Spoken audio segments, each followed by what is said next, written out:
Preseason game number 1 is in the books. You're watching the 49ers Report by Chat Sports. I'm your host, Chase Sr. We're doing a post-game show where we're reacting live to everything that transpired from Levi Stadium in Santa Clara as the San Francisco 49ers took down the Green Bay Packers by a final score of 28-21.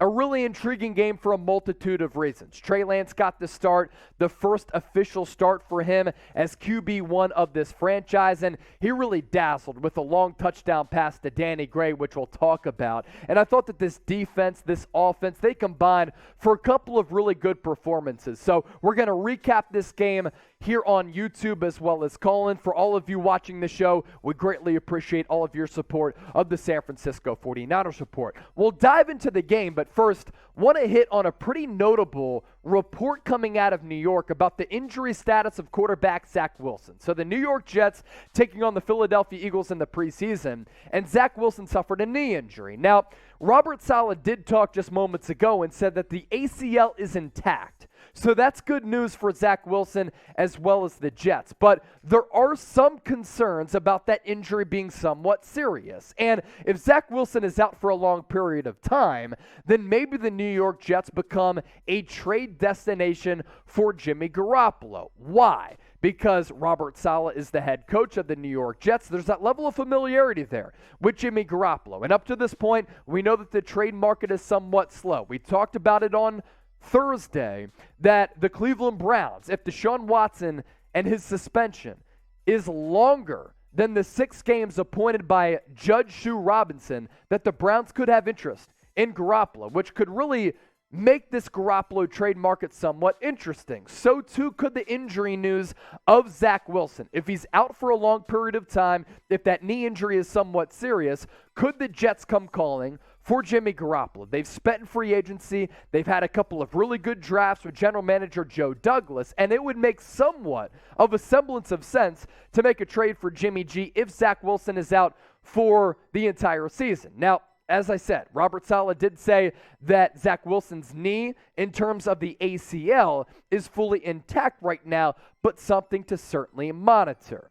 With that, we're about to really talk about our biggest takeaways from the Niners win over the Green Bay Packers and some of the individual performances that we saw take place. But first, since the Niners continue to own the Green Bay Packers, I want you to get into the comment section right now and type FGB.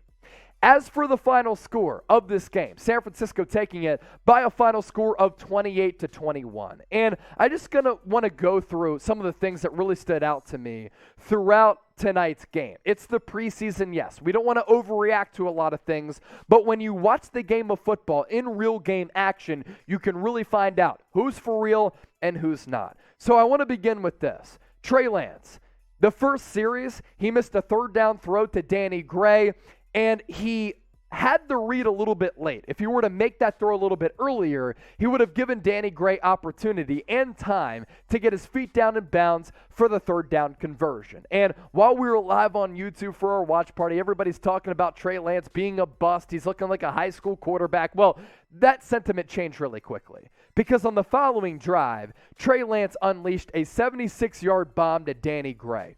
And what I liked about the play, the Packers sent 5 on the blitz. Lance knew it from the pre-snap recognition.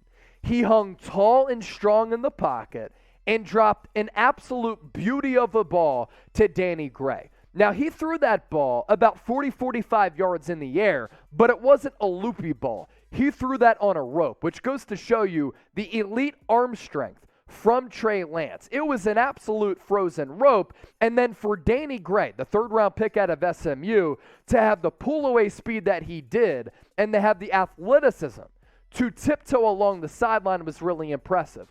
2 young guys linking up in Trey Lance, who's entering his first full year as a starter, and Danny Gray, who is the third-round pick.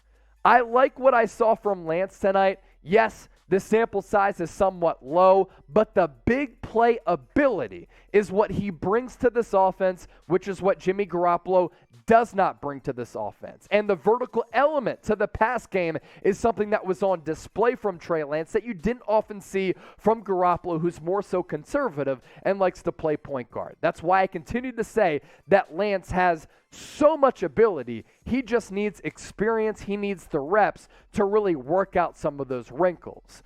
We're going to continue to keep it moving on our postgame show. First, though, who stood out to you the most against the Green Bay Packers? Was it Lance, Danny Gray, or somebody else? Let me know right now in the comment section.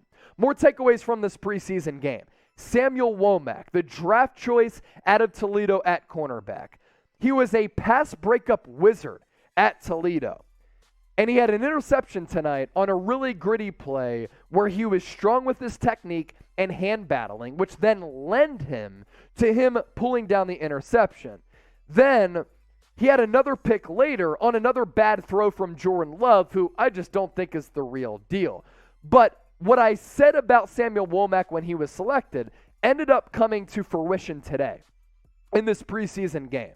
I liked the draft choice at the time because the Niners had needs at that secondary spot, but also Samuel Womack is a player who at Toledo had 45 pass breakups in 53 career games, and also 15 pass breakups last year alone, which set a record at that level. What does that say? That means that a cornerback has anticipation skills, which you can't really teach, and the ability to break on the ball and make a big play happen. That's what Samuel Womack did tonight. He was a huge winner. As for Nate Sudfeld, I have monster questions as to who is going to be quarterback number 2 with this roster. And I needed to see that Nate Sudfeld could be a capable backup. Made some nice throws in this game against the Packers. Obviously, it was highlighted by the 39-yard touchdown pass to Ray McLeod, who looks to be a little bit more maybe than just that gadget weapon that he was used as with the Pittsburgh Steelers, where really he was just a return specialist. But I thought that Nate Sudfeld made a couple of good throws and had a nice little touch on that long ball to Ray McLeod. Want to also get to Brock Purdy. I thought that he, too, played really well. There was an 11-play, 69-yard drive that Brock Purdy led the Niners down the field to take the lead.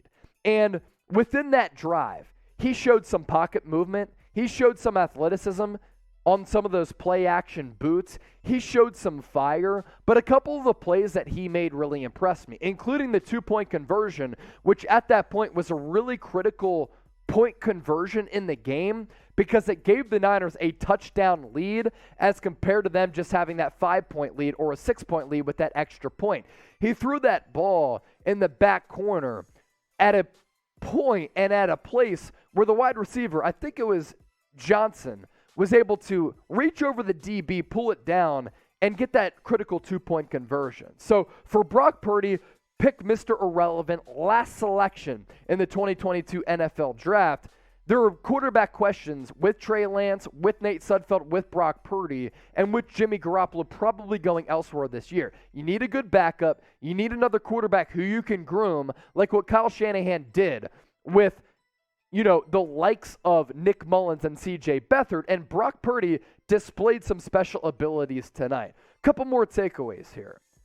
But first, who disappointed you the most against the Green Bay Packers? Just like who impressed you the most, who disappointed you the most, give me a name right now in the comment section. Ty Davis-Price. He is a really big and bulky running back who has wiggle to his game, power to his game, but also tonight I saw a couple of hard cuts. That hard cut where you set a defender up one way, where you go here, then you cut back infield or outfield, and Ty Davis-Price to have that to his arsenal, I think is what is going to allow him to get significant snaps as a rookie in year one coming out of LSU after being that third-round pick. There's some injury news that we have to talk about with Drake Jackson. I thought he was really active at points in this game. He got whistled for a penalty or two, if I'm not mistaken. I know there was at least one because he contacted Jordan Love, but I thought he was really active going up against that second-string Packers offensive line, and I saw a player who was just getting after it, who was just having and maintaining that energy level, which is what you want to see from a young edge rusher or any edge rusher out there. Sometimes you don't have the physical attributes to be really special as an edge. Drake Jackson has this, but sometimes you have to make up for that with just having hustle to his game, and that's what Drake Jackson had. But he did leave the game in the first half with some type of shoulder injury. Not sure what the severity of that shoulder injury is, but he walked off the field kind of dipping it a little bit, so it could be a stinger. Hopefully it's not a separated shoulder, but something to, of course, monitor.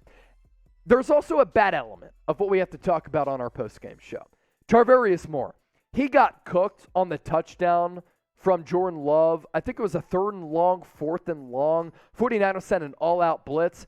Justin Skule also gave up a sack, which is also a negative. But Tarvarius Moore, he was in coverage.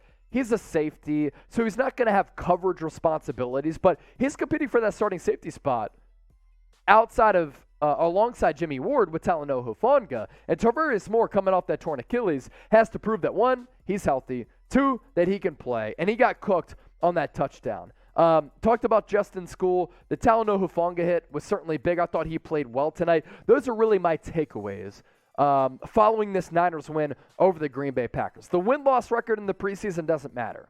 But some of these small intricacies of this game are things that we're talking about. So that's going to really round out our post-game show. Appreciate all of you for making the 49ers Report a part of your day. For those of you watching on YouTube, those of you watching on Callin, we greatly appreciate it. We've been going live on Callin, which is like Twitter Spaces, but even better. After every single one of our live shows, that's what we did again tonight after our watch party. Make sure you download the Callin app by heading to chatsports.com/49ersCallin. You have an opportunity to call into the show, be a part of the conversation like a sports talk radio show. So that link is down below. Those links also in the comment section and the description of this video. Appreciate all of you for watching our post-game show. And keep in mind that we're going to continue to push out the best Niners content right here on all of our platforms.